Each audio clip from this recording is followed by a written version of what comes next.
যখন সব দরজা বন্ধ হয়ে যায়, মানুষ হাত ছেড়ে দেয়, কিন্তু আল্লাহ তখনই শুরু করেন। ভরসা মানে চোখ বন্ধ করা নয়, ভরসা মানে চেষ্টা করে ফলটা আল্লাহর হাতে ছেড়ে দেওয়া। ধৈর্য মানে থেমে থাকাও নয়, ধৈর্য মানে ভেতরের আগুনকে নিয়ে চুপচাপ এগিয়ে যাওয়া। কারণ আল্লাহ বলেন, নিশ্চয়ই কষ্টের সাথে আছে স্বস্তি। তিনি দেরি করেন কিন্তু ভুল করেন না। আমরা তাড়াহুড়ো করি আর আল্লাহ আমাদের প্রস্তুত করেন। যে বীজ মাটির নিচে চাপা পড়ে সে চিৎকার করে না, সে বিশ্বাস করে, আর ঠিক সময় এলে মাটি নিজেই সরে যায়।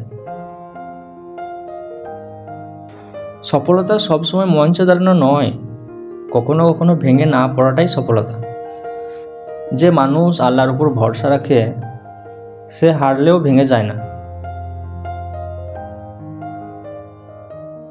হয়তো আজ তুমি অদৃশ্য, হয়তো কেউ তোমার লড়াই দেখছে না, কিন্তু আল্লাহ দেখছেন।